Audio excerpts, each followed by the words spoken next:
ఈ ప్రశ్నలన్నీ 2018లో జరిగిన previous year assistant loco pilot ఎగ్జామ్లోని క్వశ్చన్స్ అండి. The sum of the present age of 2 cousins is 46 years.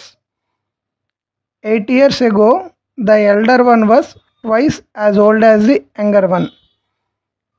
Older one ఒక పెద్దవాడు, యంగర్ వన్ ఒక చిన్నవాడు, ఇద్దరున్నారు. ఎప్పుడంట? 8 సంవత్సరాల క్రితం. చిన్నవాడు ఏజ్ ఎక్స్ అయితే పెద్దవాడు ఏజ్ 2x. చూడండి, లెక్కలో ట్వైస్ అన్నాడు, అందుకే 2x రాశా. ఇది 8 సంవత్సరాల క్రితం. నాకు ప్రజెంటేజ్ కావాలి అంటే ఇద్దరికి ఒక 8 సంవత్సరాలు కలుపుతాను. The sum of present age of 2 cousins ఎంత? 46. అంటే 2x + 8 + x + 8 = 46. ఇక్కడ 2x, ఇక్కడ ఒక x ఉంది. ఎంత? 2 కూడా కలిపితే 3x, 8కి 8 కలిపితే 16 = 46. ఈ 16 ఇటు వస్తే 3x = 46లోంచి 16 తీయండి, 30. అప్పుడు x = 30/3 అంటే 10. మనల్ని అడిగింది ఏంటి? What is the percentage of the elder cousin. ఇవే కదా ప్రజెంటేజు. ఎల్డర్ అంటే పెద్దవాడే కదా. 2x + 8, మనకి x వాల్యూ ఎంత వచ్చింది? 10. 2 × 10 + 8 ఎంత? 28. Second option. మీకు అర్థం కావాలని స్టెప్ బై స్టెప్ రాసా. ఎగ్జామినేషన్లో 1 minute కొట్టేయాలి. బాగా ప్రాక్టీస్ చేయండి. ఈ ప్రశ్న చూడండి. To dispose the old stocks a person sold a tea set of 3,420 రూపాయలు. ఒక పర్సన్ ఎంతకు అమ్మాడండి? టీ సెట్ని 3,420 రూపాయలకు అమ్మితే అది 43% బిలో ది కాస్ట్ ప్రైస్. నేను కాస్ట్ ప్రైస్ని 100 రూపాయలు అనుకుంటాను. అందుట్లో 43% అంటే 43 రూపాయలే. ఎందుకలా? ఇదిగో 100 రూపాయలకి 43% అంటే 100 కదా. ఈ 100 క్యాన్సిల్ అయిపోతుంది. 100లోంచి 43 తీయండి, 57 వస్తుంది. ఈ 57 అన్నది క్వశ్చన్లో ఈ 3420కి సమానం అంట. In order to make a profit of 10%. Profit అన్నాడు అంటే మళ్ళీ కాస్ట్ ప్రైస్ 100 అనుకుంటే ప్రాఫిట్ కాబట్టి +10 కలపండి. ఎంత? 110. 110కి సోల్డ్ ద సెట్ ఎంత? ఇప్పుడు క్రాస్ మల్టిప్లికేషన్ చేయాలి.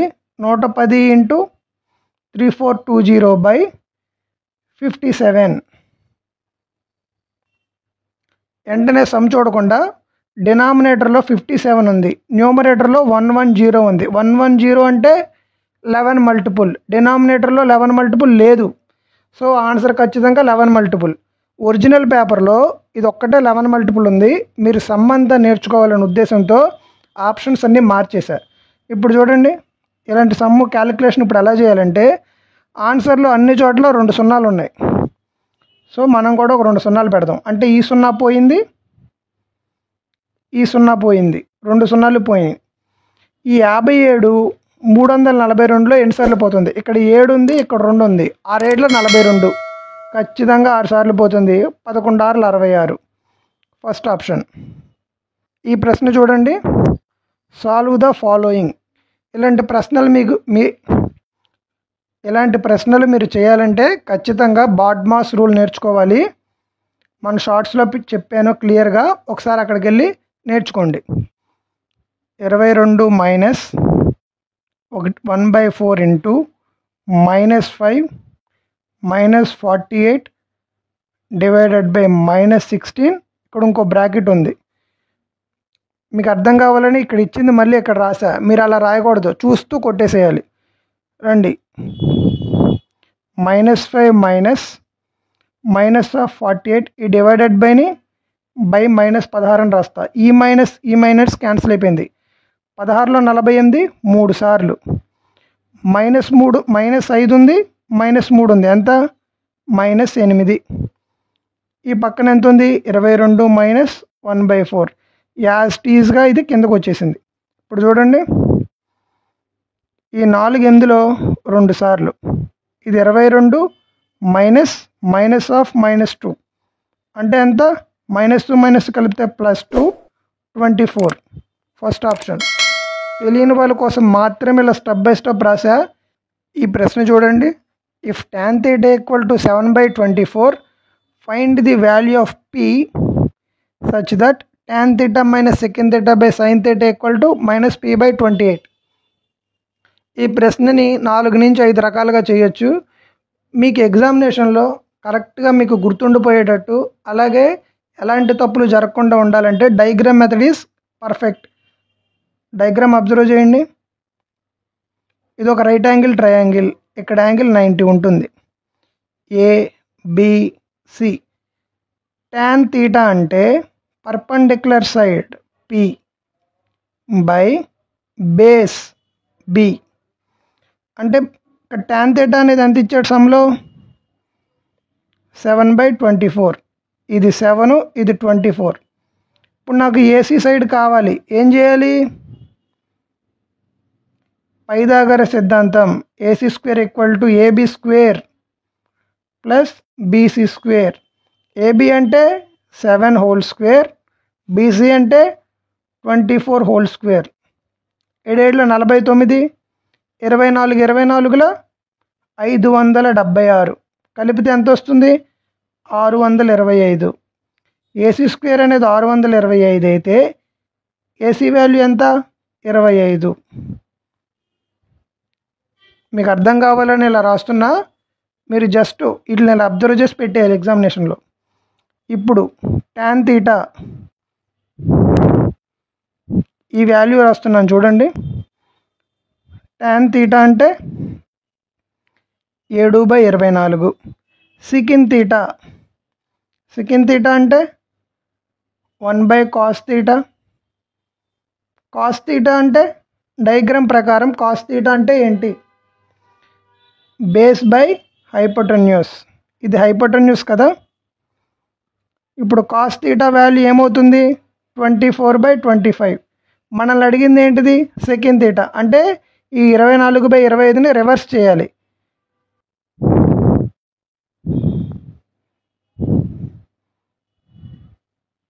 24 బై sin theta ఉంది. sin theta అంటే మళ్ళీ ఇక్కడ రాస్తున్నాను,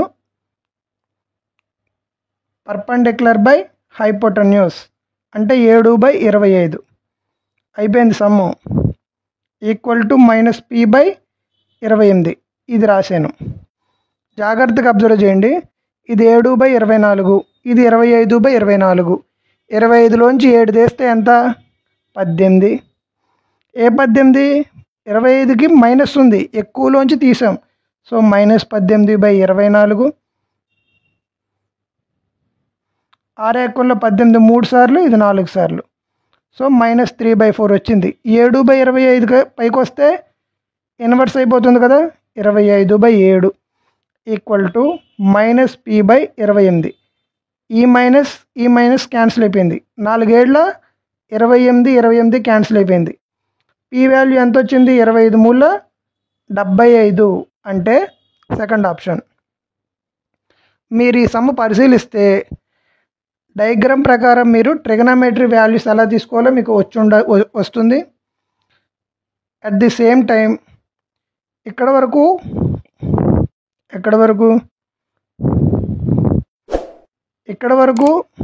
ఒక లెక్క ఇస్తాడు గ్రూప్ డిలో. ఈ -p/28 అనేది ఏంటంటే ఇన్ ఎడిషన్, కొంచెం ఏదో కొత్తగా మీ దగ్గర నుంచి ఎక్స్పెక్ట్ చేస్తున్నారు అని అర్థం. ఈ ప్రశ్న చూడండి. The difference between the place value of 9 and 5 in the given number. Place value అంట 42869374 మనల్ని అడిగింది 9ని 5ని. 9 ఎక్కడుంది? 5 ఎక్కడుంది? 5 ఏమని చదవాలి? 1ల స్థానం, 4ని 10ల స్థానం, 7ని 100ల స్థానం, 3ని 10,000 స్థానం, 9ని 10,000 స్థానం. అర్థమైందా మీకు? ప్లేసులు చిన్నప్పుడు నేర్చుకుంటాం కదా. మనల్ని అడిగింది 9 అంటే ఒక 9 రాసి 9 స్థానం ఎంత? స్థానం అంటే దాని ప్లేస్ 10,000. అడిగింది డిఫరెన్స్ మైనస్, మళ్ళీ ఇక్కడ 5 యొక్క ప్లేస్ ఎంత 1. 9 ఇంటూ 10,000 90,000. 90,000లోంచి ఒక 5 తీయాలి, ఎంత? First option. ఈ కాపర్ వైర్, ఒక వైర్ ఉందంట, దాన్ని బెండ్ చేస్తే అది స్క్వేర్ ఫామ్ అయింది. ఈ వైర్తో నేను స్క్వేర్గా ఫామ్ చేశా. దాని ఏరియా ఎంత అన్నాడు? 121 సెంటీమీటర్లు. స్క్వేర్ యొక్క area A square equal to 121 అయితే ఏ అనేది 11 అవుతుంది. ఇక్కడ ఏ అంటే ఏంటి? స్క్వేర్ అన్నాడు కదా, మన రెక్టాంగిల్ గీసాం, స్క్వేర్ గీద్దాం. స్క్వేర్ సైడ్ వచ్చింది కరెక్ట్గా. ఇక్కడ ఏ అంటే ఏంటి? దీని యొక్క సైడ్. స్క్వేర్లో అన్ని సైడ్స్ సమానంగా ఉంటాయి, 11 వచ్చింది. అయితే ఇదే సేమ్ వైర్ని మళ్ళీ మన సర్కిల్గా మార్చాడంట, సర్కిల్గా బెండ్ చేశాడు. ఇలా బెండ్ చేస్తే the area of a circle. ముందుగా area of a circle formula ఏంటి? πr². నేనేమంటున్నానో చూడండి, ఇక్కడ ఒక సేమ్ వైరే, ఇక్కడ సేమ్ వైరే, అంటే ఒక వైర్నే వంచాడు 2 చోట్ల. అప్పుడు దాని యొక్క పెరిమీటర్ అనేది సమానం అవుతుంది. స్క్వేర్ యొక్క పెరిమీటర్ ఫార్ములా ఏంటి? చుట్టుకొలత. పెరిమీటర్ అంటే 4a = పెరిమీటర్ 4 × 11 44 వచ్చింది. ఇది పెరిమీటర్ యొక్క ఫార్ములా. 4a అనేది స్క్వేర్కి. స్క్వేర్ యొక్క చుట్టుకొలత = సర్కిల్ యొక్క చుట్టుకొలత. సర్కిల్ యొక్క చుట్టుకొలత ఫార్ములా 2πr. చుట్టుకొలతని సర్కంఫరెన్స్ అంటారు ఇంగ్లీష్లో. 44 = 2 × π అంటే 22/7 r. ఇక్కడ ఇచ్చాడు π అంటే 22/7 తీసుకోమని, ఇవ్వకపోయినా మనం తీసుకోవాల్సిందే. 22 రోజుల 44. సో ఈ రెండు క్యాన్సిల్ అయిపోతుంది. అంటే 1 = r/7, r = 7. మీరు డైరెక్ట్గా రాయొచ్చు, ఎవరైనా తెలియని వాళ్ళ కోసం రాశాను. ఇక్కడ r అంటే రేడియస్ అని అర్థం. మనల్ని అడిగింది ఏంటిది? Area of a circle. Formula ఏంటి? πr². మళ్ళీ π అంటే 22/7. మనకు వచ్చిన r ఎంత? 7 × 7. ఇది ఇక్కడ రాశాను, πr². r అంటే 7 అర్థం. ఈ 7 కొట్టుకుపోయింది. 22 7 154 ఫస్ట్ ఆప్షన్. ఇక్కడ 2 ఆప్షన్స్ ఒకేలా ఉన్నాయి. నేను మార్చాను, అన్ని దగ్గరగా ఉన్నాయని. ఒరిజినల్ పేపర్లో ఆప్షన్ చూసి పెట్టవచ్చు. మీకు ప్రాబ్లం అంతా చెప్పాలని కొంచెం ఆప్షన్స్ మార్చాను. బై మిస్టేక్ 2 ఆప్షన్స్ సేమ్ వచ్చేసినాయి. ఈ ప్రశ్న చూడండి. x² + ax + b is divided by x - 1 if the remainder is 15. అంటే x - 1 అన్నాడు కదండి, =0 తీసుకుంటే x వాల్యూ ఎంత? 1. ఈ 1ని తీసుకొచ్చి ఈ ఈక్వేషన్లో పెట్టాలి x ప్లేస్లో. x² అంటే 1² ax అంటే a × 1 ప్లస్ b = ఎంత అన్నాడు? రిమైండరు 15. అర్థమైందిగా ఎలా రాశాను? ఇప్పుడు a + b, ఈ 1 ఇటు వస్తే 15లోంచి 1 తీస్తే 14. a + b వాల్యూ ఎంత? 14. ఇప్పుడు రెండో ఈక్వేషన్ రాస్తున్నాను, ఇలాగే చూడండి. x² + bx + a is divided by x + 1 అంట. ఇక్కడ రాస్తున్నాను. x + 1 = 0 అయితే x వాల్యూ ఏమవుతుంది? -1. ఈ -1ని తీసుకెళ్ళి మళ్ళీ ఈ ఈక్వేషన్లో రాయాలి. x² అంటే -1² bx అంటే b × -1 ప్లస్ a = ఇక్కడ రిమైండర్ ఎంత అన్నాడు? -1 రాశా. a -1 × b అంటే -b =-1² అంటే +1² అంటే ఇటు వస్తే మళ్ళీ -1 అయిపోతుంది. అప్పుడు a - b వాల్యూ ఎంత? -2. ఇప్పుడు చూడండి, మనల్ని అడిగింది ఏంటిది? a² + b². 2 bలు కొట్టేయండి, ప్లస్ మైనస్ ఉంది కాబట్టి. 2a = 14లోంచి 2 తెస్తే 12. అప్పుడు ఏ వాల్యూ 6. ఈ 6ని తీసుకొచ్చి ఇక్కడ రాస్తే b వాల్యూ ఎంత అవుతుంది? 14లోంచి 6 తెస్తే 8. మనల్ని అడిగింది a² b².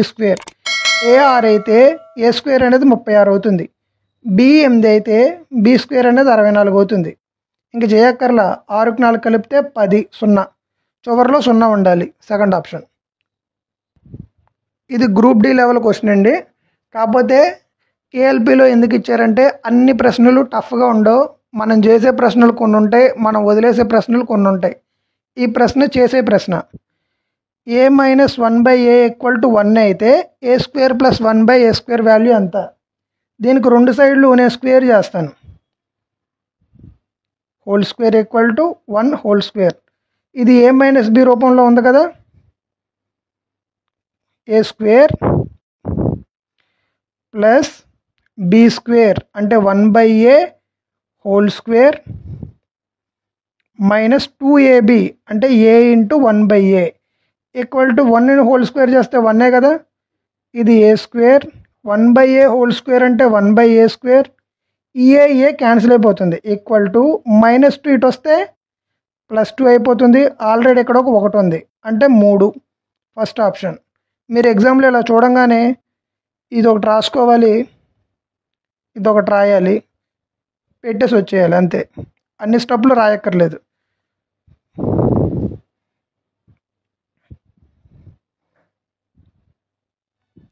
ఈ ప్రశ్న చూడండి. Find the LCM of 4/5, 2/3, 5/7. ఇలా ఫ్రాక్షన్స్ ఇచ్చి ఎల్సిఎం అడిగితే ఫార్ములా ఏంటంటే LCM of numerator by HCF of denominator. ఇక్కడ న్యూమరేటర్లు ఏమున్నాయి? 4/5, 2/3, 5/7లో న్యూమరేటర్ అంటే 4, 2, 5. వీటికి మనం ఎల్సిఎం తీయాలి ఫస్ట్. వీటిలో పెద్ద నెంబర్ ఏది? 5. 5లో 10. 10లో 4 పోతుందా? పోదు. 5 × 3 = 15. 15లో 4 పోదు, 2 పోదు. 5 × 4 = 20. 20లో 4 పోతుంది, 2 పోతుంది. So LCM 20. ఇప్పుడు డినామినేటర్లో 5, 3, 7 ఇవి మీరు చదవగానే ఇవి ప్రైమ్ నెంబర్స్ అని మీ నోటికి వచ్చేయాలి. ప్రైమ్ నెంబర్స్ యొక్క హెచ్సిఎఫ్ ఎంతండి? 1. సో ఆన్సర్ ఎంత? 20/1 అంటే ఫస్ట్ ఆప్షన్.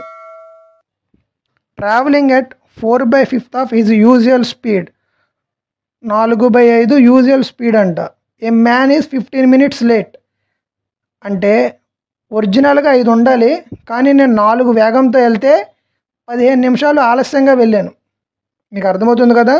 4/5 మీనింగ్ ఏంటంటే ఒరిజినల్ పార్ట్లు 5, కానీ నేను 4 వేగంతో వెళ్తే 15 నిమిషాలు ఆలస్యంగా వెళ్ళాను. What is the usual time? Distance = speed × time. ఇది మనందరికీ తెలుసు కదా. నేనేం రాస్తున్నానంటే స్పీడ్ × టైం = స్పీడ్ × టైం. ఒరిజినల్గా నార్మల్, యూజువల్ ఇచ్చింది ఎంత? 4/5. ఒరిజినల్ ఎంత? 5. యూజువల్గా వెళ్ళిందంతా 4. ఏంటివి ఇవి? స్పీడ్స్. సో నార్మల్గా ఎంత? 5 ఉండాలి. 5 స్పీడ్ ప్లేస్లో 5 రాసా. టైం నాకు తెలియదు కాబట్టి టీ రాసా. కానీ వెళ్ళింది మనోడు ఎంత స్పీడ్తో? 4. ఇక్కడ టైం ఎంత? 15 minutes లేట్. టీ + 15. ఎందుకు 15 రాసా? మీరు అరగంటలో మీ ఇంటికి వెళ్ళాలి, కానీ మీరు గంట ఆలస్యంగా వెళ్ళారు అంటే మీరు అరగంటకి అరగంట కలపాలి కదా, అందుకే ప్లస్ రాసా. ఇంకా అర్థం కావాలంటే క్రికెట్ మ్యాచ్ 7ంటికి జరగాల్సింది 7:30కి జరిగింది. అరగంట సేపు మీరు కూర్చొని వెయిట్ చేశారు, మీ టైము అరగంట కలిసింది అక్కడ. అదే 7:30కి అవ్వాల్సిన మ్యాచ్ 7ంటికి అయిపోతే ఒక అరగంట ముందే ఇంటికి వెళ్ళిపోతారు, మైనస్ చేసుకోవాలి. ఇక్కడ లేట్ అని మీకు కనబడితే ప్లస్ వేసుకోవాలి, బండ గుర్తుంది. అలా కాకుండా ఎర్లీ అంటే మైనస్ వేసుకోవాలి. 5t = 4 × t 4t, మధ్యలో ప్లస్ ఉంది, ప్లస్ 4 × 15 = 60. 5tలోంచి 4t తీస్తే ఒక t = 60. 60 ఏంటిది? మినిట్స్. 60 minutes అంటే ఎంత? 1 hour. ఈ సమ్ చూడండి.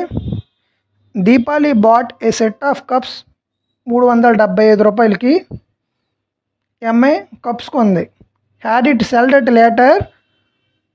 అది ఓల్డ్ స్టాక్ అవడం వల్ల 345 రూపాయలకు అమ్మేసింది. 375 రూపాయలకు కొంటే 345 రూపాయలకు అమ్మితే లాసే వచ్చింది కదా. What is the percentage of the loss? Formula చెప్తాను. First cost loss equal to cost price minus selling price by cost price into 100. ముందు ఈ రెండింటికి డిఫరెన్స్ తీయాలి. ఇది కాస్ట్ ప్రైస్, ఇది సెల్లింగ్ ప్రైస్. ఎంత? 30. కాస్ట్ ప్రైస్ అంటే 375 ఇంటూ 100. డైరెక్ట్గా 25 టేబుల్లో కొడదాం. చూడండి, 25 100, ఒక్క 25 37లోంచి 25 చేస్తే ఎంత? 12 ఉంటుంది. పక్కన 5 ఉంది. 25 5లు 125. ఈ 15 ఈ 30లో 2 సార్లు పోతుంది. 4 రోజులు ఎంత? 8. First option. ఒక సెకండ్ ఒక లైక్ కొట్టండి. నేను చెప్పే విధానం మీకు నచ్చితే, మీ ప్రిపరేషన్కి ఈ ఛానల్ హెల్ప్ అవుతుందని మీరు భావిస్తే తప్పకుండా సబ్స్క్రైబ్ చేసుకోండి. పార్ట్ 2లో ఇంకొన్ని ఇంట్రెస్టింగ్ సమ్స్ ఉన్నాయి, అవి కూడా చేసేద్దాం. Thank you.